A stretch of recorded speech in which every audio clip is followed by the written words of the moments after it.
The story, I didn't really want, they called me, Dad told me Dad was, it's getting close, whatever, and I needed to come up there, and I was scared to death. I did not want to go there, I did not want to see this, but I am so glad that I got to share that with him. Pastor Oliveras, Grandma's and Grandpa's pastor from Beasley, had come, and he said, came up from his nap in the afternoon, and he said, I got to go see Floyd. His wife said, it's late, he's 80-something years old. He said, no, I'm going, I got to go see Floyd. So he came up there, and he prayed with us, and then we visited for a while, and suddenly other pastors started showing up. There was 4 there, I think, at the end of the time, but Pastor Oliveras got ready to go, and he got up and blessed Dad, and then he began reciting the 23rd Psalm. And, but right before that, he was telling Dad about how beautiful heaven was going to be, and Jennifer said, look, he's smiling. And Dad hadn't, been doing anything for a couple of weeks as long as he'd been in there. But I looked, and I could see 2 of his teeth. He only had 2 left in his teeth. Smiling.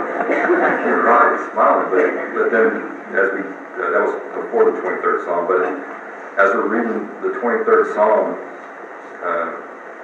as Pastor was reciting it and his wife, I looked and I saw again that he was starting to grin, and I could see just an animation on his face that I hadn't seen in quite a while. And I knew what that animation was because I'd seen the way he looked at his mother, and when he looked at his mother, he had that grin and that joy.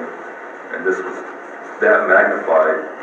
And at the end of the 23rd Psalm, it's when I saw him start to get that grin on his face, and I knew that he was looking into the other side. And his body was reacting to what he was seeing, even though he was gone from there.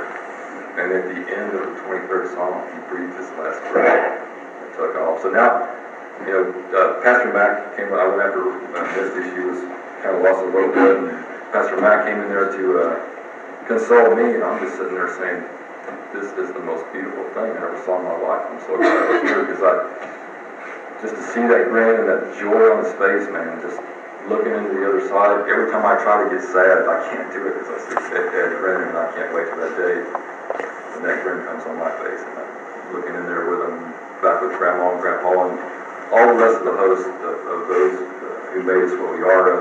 One of my relatives tried to blame the joy and love that the shepherds had on their Germanic roots. The love of Jesus Christ and knowing Jesus Christ. That's one of the things we're going to miss is, I know Floyd Shepherd, man. You're walking proud. Jacob thought Floyd, walked on water. He knows he did because one day he fell off the pier and trying to get out. All the rest of them were on the pier and they were laughing. And Dad's like, somebody help me, I can't swim. And finally, Gary caught his breath and said, Floyd, stand up. That's how we feel pretty deep. That's the way we are here in this world. We get caught up in this world and we start, and I'm way guilty of myself, to get caught up in all these problems and hell, I can't do it. And Jesus said, lean into me, man. I'm right here. I'm going to hold on to you and I'm going to walk you through it. Don't worry about the what if. I'm here.